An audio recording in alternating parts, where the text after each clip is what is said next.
I always want to bring more in under the umbrella of whatever metaphor it is that's being pushed. And what I have discerned is that time is actually speeding up, that the universe is not what physics tells us it is.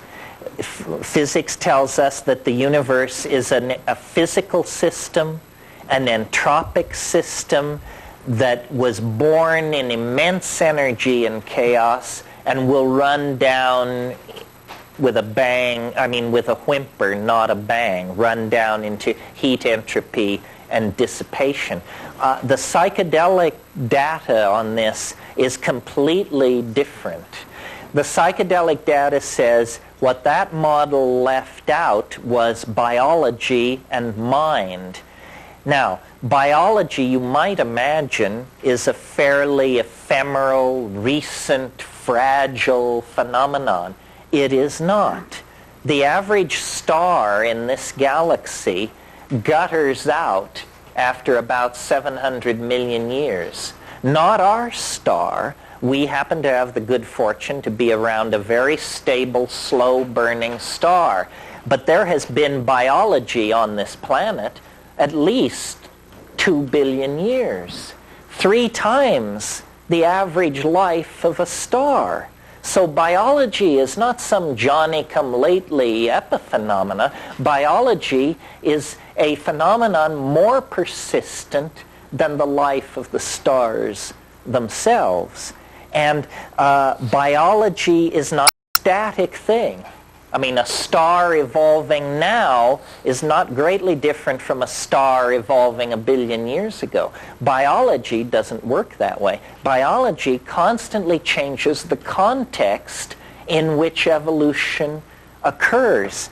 The way I have downloaded this into a phrase is the universe is, the biological universe at least, is a novelty-conserving engine. Upon simple molecules are built complex molecules. Upon complex molecules are built complex polymers. Upon complex polymers comes DNA. Out of DNA comes the whole machinery of the cell. Out of cells comes simple aggregate colony animals like Hydra and that sort of thing. Out of that, true animals. Out of that, ever more complex animals, organs of locomotion, organs of sight, organs of smell, complex mental machinery for the coordinating of data in time and space. This is the whole story of the advancement of life. And in our species, it reaches its culmination and it crosses over into a new domain where change no longer occurs in the atomic and biological machinery of existence. It begins to take place in this world which we call mental. It's called epigenetic change, change which cannot be traced back to mutation of the arrangements of molecules inside long-chain polymers, but change taking place in syntactical structures that are linguistically based. And people have probably been using language with considerable facility for probably 50,000 years, possibly more. In our own time, we have created ever more elaborate languages, ever more elaborate technologies for transforming, storing, and retrieving language, so that we are actually on the brink, of being able to give every single one of you the complete cultural inventory, the complete database of human beings' experience on this planet. That's what these data highways and networks are all about. The nervous system is being hardwired. But what I wanted to draw your attention to about this is it is not only an advance deeper and deeper into novelty, but it's an advance in which each successive stage occurs more quickly than the stage which preceded it. So, once you get the Big Bang, then nothing much happens for a long, long time. I mean, there's plasma streaming through the universe. The universe is slowly cooling, but that's the most dramatic, complex process in the universe, this cooling. Then, after a certain point, more complex processes come in. Complexification begins to build, and as it builds, it begins to happen faster and faster and faster. And the great puzzle in the biological record is the suddenness of our own emergence, human emergence out of the primate line. It happened with enormous suddenness.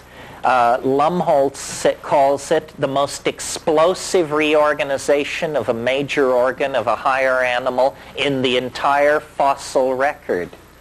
And that's, a great embarrassment to the theory of evolution, because this is the organ which generated the theory of evolution. We're talking an appendix or an eyebrow here. We're talking the very organ which generated it. I think that we have taken far too much responsibility for what is happening, and that what we took to be a staircase we were climbing is actually an up escalator.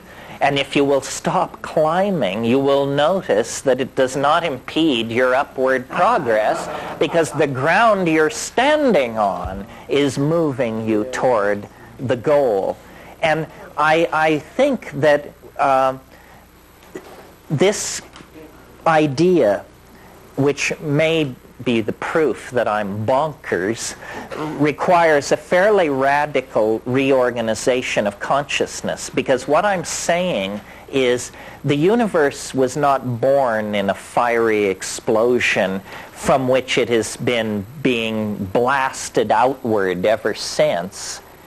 The universe is not being pushed like that from behind.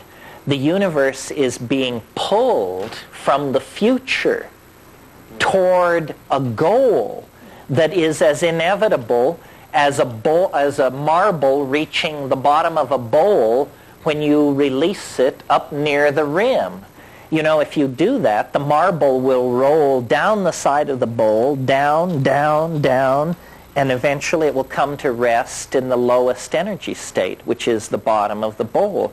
That's precisely my model of human history.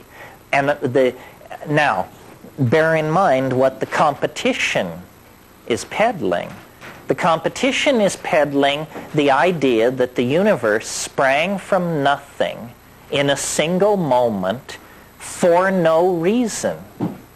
Now, whatever you think about that, notice that it's the limit case for credulity. Do you understand what I mean? I mean, if you can believe that, it's hard for me to imagine what you would balk at. If we were to sit down and say, let's see who can think of the most unlikely thing that could possibly happen, I submit to you, nobody could top the Big Bang. It is the improbability of improbabilities. It is the mother of all improbabilities right there. So I'm suggesting something different. I'm suggesting that the universe is pulled toward a complex attractor that exists ahead of us in time, and that our ever-accelerating speed through the phenomenal world of connectivity and novelty is based on the fact that we are now very, very close to the attractor. All Western religions have insisted that God would come tangential to history, but they all lose their nerve when you ask when, which is the only interesting question about that hypothesis. I mean, if it's not now, then what the hell difference does it make? It's just pissing in the wind as far as I can see. I think that the very real social crisis that is upon us, the crisis of population, of resource depletion, of atmospheric degradation, of epidemic disease, all these crises indicate that we are now down to the short epochs of this process of universal ingression into novelty, and that in fact it makes no sense whatsoever to speak of a human future. There is no human future. It's inconceivable, given where we are today, that to speak of the human world 1,000 years from now or 500 years from now. It is literally, it either doesn't exist or it's beyond our power of imagining. It isn't simply going to be non-polluting cars and smaller hi-fi speakers. I mean, that's an idiot's notion. Better pictures of today. Yeah, clearer TV pictures and stuff. It isn't like that at all. I mentioned this morning, how when you look at only one line of technological development, automobiles or computers, it looks like you can rationally anticipate what's going to happen. But when you realize that there are thousands of these lines of development, all transforming themselves, all moving towards some kind of omega point, then you realize that we're in the grip of what I call a concrescence. And I maintain that you don't have to believe me on this. You can see it from here. You just have to climb a high hill. There's one, it's called psilocybin. There's one, it's called ayahuasca. The view from the tops of these hills is of the concrescence. It lies now closer to us than the Johnson administration, for God's sake, in time. And, I have an elaborate mathematical theory to back this up, which you should gratefully learn you are not going to be flayed with this afternoon, but I think it's going to become more and more important for people to delinearize their view of time, decondition yourself from the lie of history. After all, if time were space, history would be a spider web. So bear that in mind. Concrescence.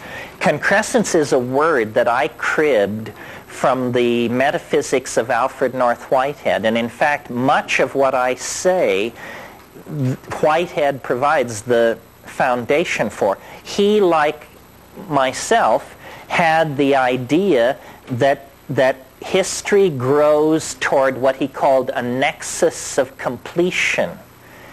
And these nexi of completion themselves grow together into what he called the concrescence.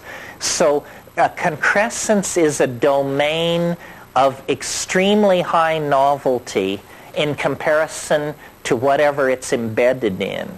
So for instance, you walking in the wilderness, you are a concrescence, because you are more complex than the medium you're moving through. A raisin embedded in a cornmeal muffin is a concrescence. It is more complex than the muffin matrix in which it finds itself. So a concrescence is a local state of unusually high complexity. And a concrescence exerts a kind of attraction. Let's call it the temporal equivalent of gravity, so that all objects in the universe are drawn through time, not space. Gravity draws you through time. Gravity draws you through space. Time draws you toward the concrescence. This is why the universe is seen to be becoming more and more complex, faster and faster. Yeah. Give us your best scenario of December 21st, 2012. Well, first of all, 22nd, 36th. No. We had a meeting of the Rebbes on this one, and we got it figured out. We're using 11:18 a.m. Greenwich Mean Time, December 21st, 2012 A.D., and this is all based on a bunch of fishy mathematics that need not concern you here, but which you would pay dearly to hear in some other context. The idea being, you see, that each epoch being shorter than the one that preceded it, this generates an asymptotic curve of approach. And it's become a cliche of our culture that time is speeding up. It actually is speeding up. It's not that it seems like it's speeding up, or it looks like it's speeding up. It is speeding up. We and our entire world are being drawn into confrontation with something that at this level is lost below the event horizon of rational apprehension. That's a fancy way of saying you can't know jack shit about it at this point in time. There will come a moment when it will rise above the horizon of rational apprehension. But and I think that history is a set of nested resonances. This is what I mean when I say nothing is unannounced. Nothing can take you by surprise if you've really been paying attention, because everything is preceded by its harbingers and heralds. And we are living in an era now where there is a great deal of apocalyptic expectation, anticipation, and hysteria for several reasons. First of all, because Christianity just is hysterical in all times and places. Second of all, there's a built-in goose in the calendar because we're approaching a millennial year, and that always exacerbates this Christian thing outrageously because of the promise made, amen, amen, I say to you, this generation shall not pass away before I return to, clean your plow or whatever it is.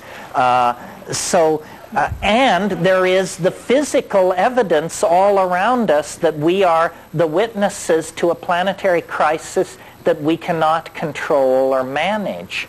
I mean, it's very hard to believe that we could manage ourselves back into a steady state. I mean, yeah, the Jews are talking to the Arabs and they're trying to get things straightened out in South Africa, but what about the global population curve?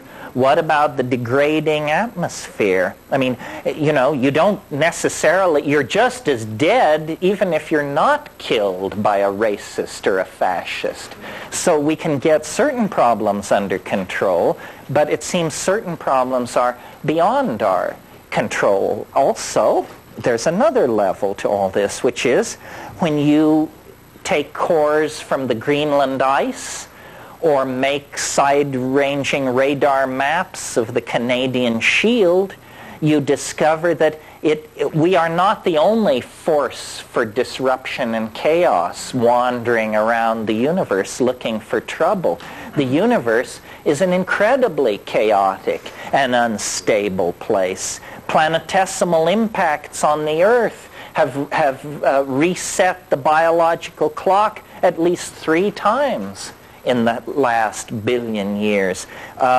What we have been living through for the past 50,000 years is an unusual era of metastability, and it has allowed us to create a global civilization. But we can't assume that we have 50,000 years of stability ahead of us, or even 100,000 years of stability ahead of us. And finally, this curious resistance to the idea of the end of the world always amuses me, because maybe the world will end and maybe it won't end. But have you ever noticed that the end of your world is an absolute certainty?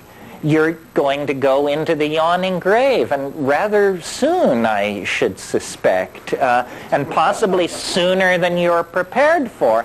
So quibbling over the end of other people's world seems like a philosophical argument compared to the certainty of your own finality. Yeah. I've just been kind of recently playing around with Stephen Hawking's book, and I wondered if you could comment or critique it and say how that creates parallel universes or not to your view of the world. Well, that's an interesting question, and I've been thinking about. The question is out of Stephen Hawking's book about parallel worlds and black holes and stuff. How can these physical oddities or anomalies be related to what I'm talking about?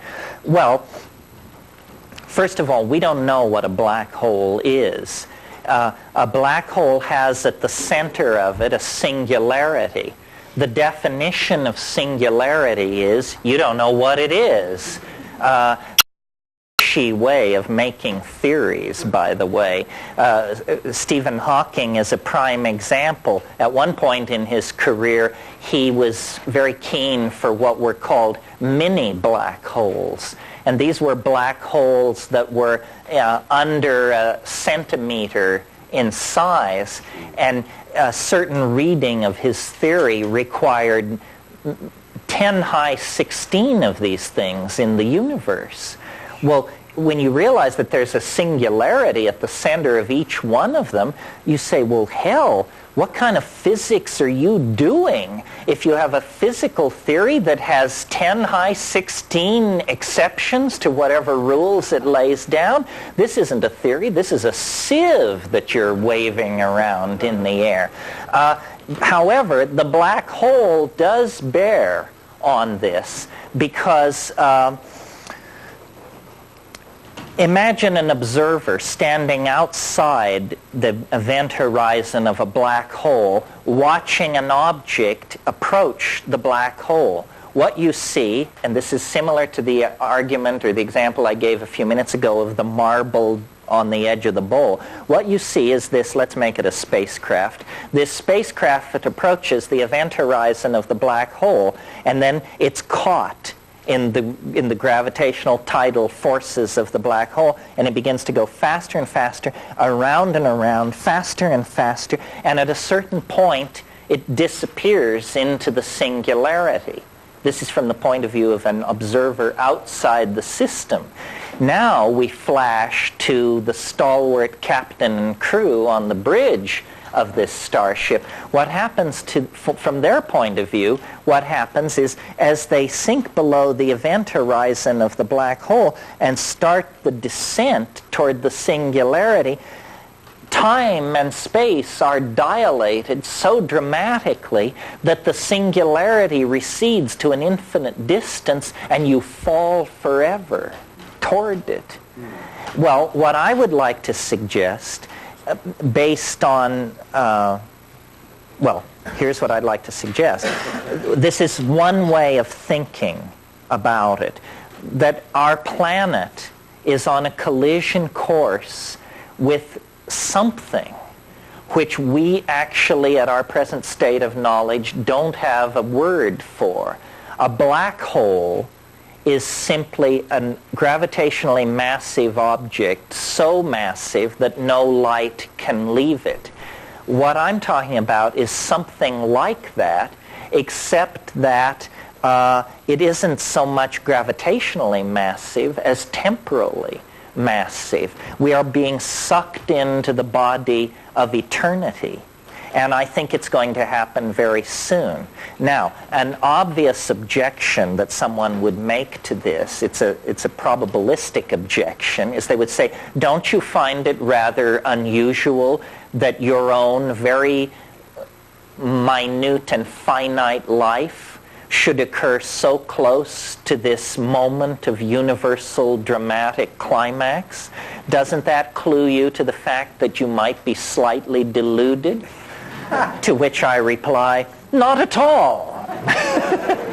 Because I think of this event horizon as a series of like ghost horizons.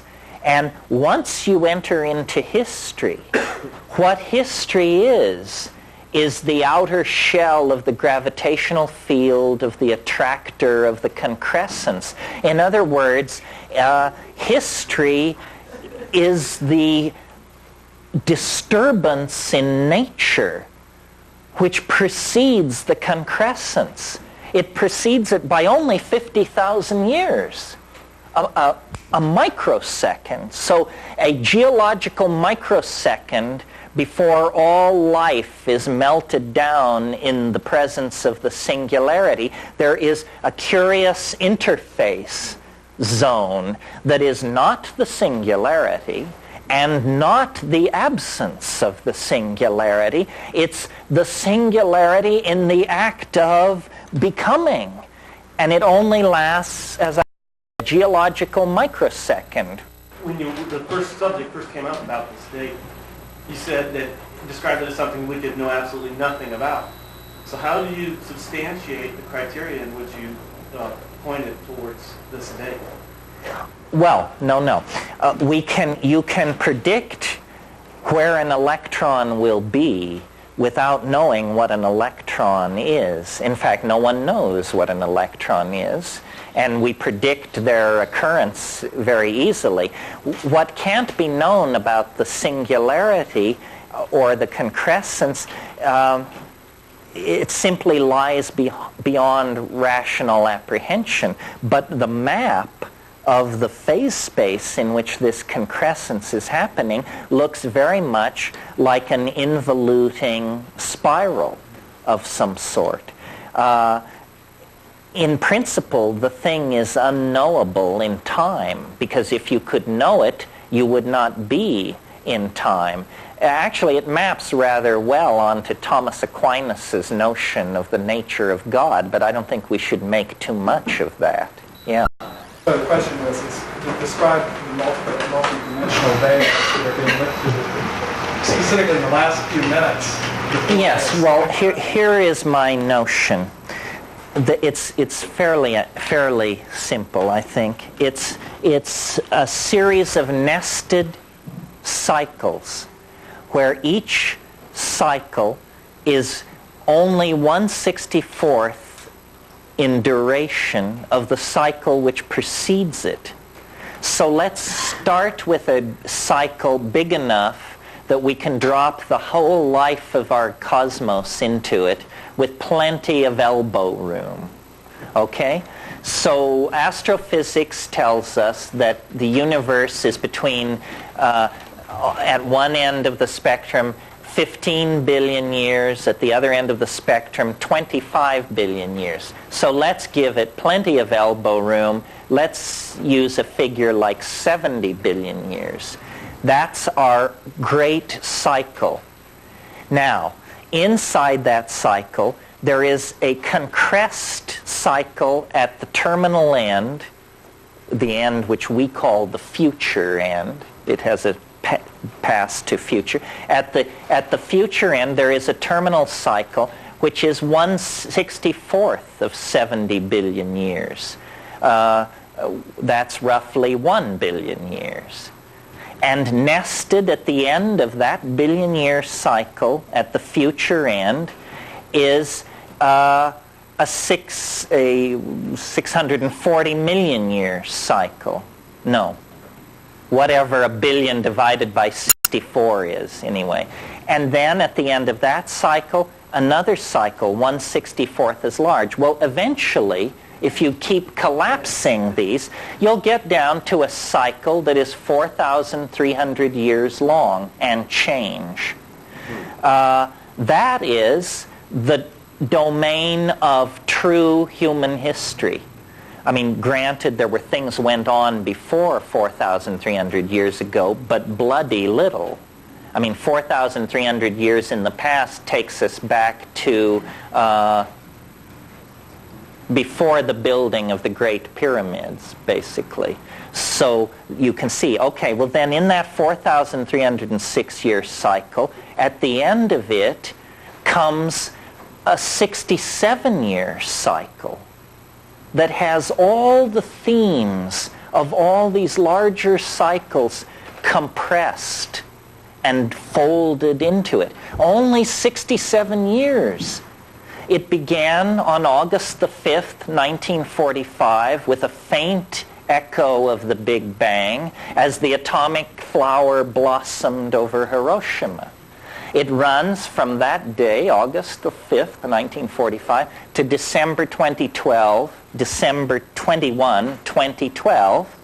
But 384 days before you reach that date, you cross into a cycle only 384 days long that has all these larger cycles compressed in it.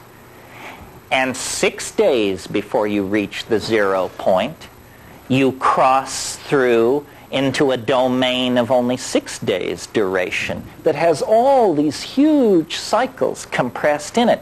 From 6 days to 1 hour and 35 minutes, to 1 minute and 6 seconds, to 1.3 seconds, to 0.035 seconds, down to the domain of Planck's constant, 6.55 times 10 to the minus 23rd erg seconds.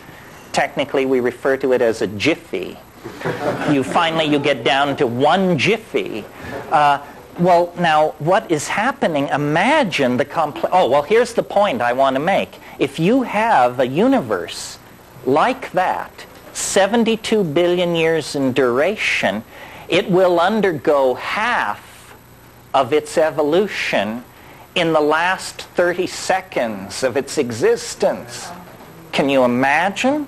Now, this is what the scientists do, except they spin it around. And that's why, I can't remember who wrote it, but the book called The First 3 Minutes, Steven Weinberg's book, The First 3 Minutes, a book about the first 3 minutes in the life of the universe, where he leads you through all this complex physics as matter is crystallizing out of hyperspace and all this stuff. All I'm saying is, let's put the complexity in the more likely end of the cycle. Let's put it at the end, when after billions of years of evolution and all kinds of complexity and that sort of thing, everything comes together. So this kind of a cycle, if we were actually living in a universe like this, could completely unfold itself according to its natural laws and yet provide a miracle, the miracle of the concrescence. That's why I'm so keen on boundary dissolution. The more boundaries that have dissolved, the closer to concrescence we are. And when you finally reach it, there are no boundaries. You are eternity. You are all space and time. You are alive and dead, here and there, before and after. The singularity is a coincidentia oppositorum. It can simultaneously coexist in states which are contradictory. It is, Thomas Aquinas' vision of God. It's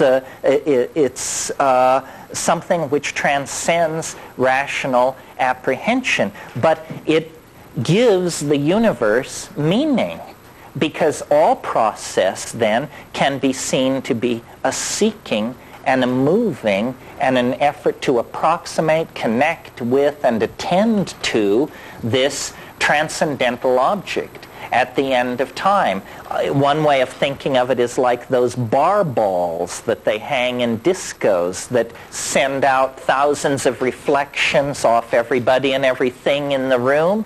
Well, think of the transcendental object at the end of time as that bar ball, and then those reflected, twinkling, refractive lights are religions, scientific theories, gurus, works of art, poetry, great orgasms, great souffles, great paintings. In other words, anything which has, we even use this phrase, anything which has a spark of divinity in it is in fact referent to the original source of the sparks of all divinity, which is the compressed experience of life and mind after billions of years of unfolding itself within the confines of three-dimensional space.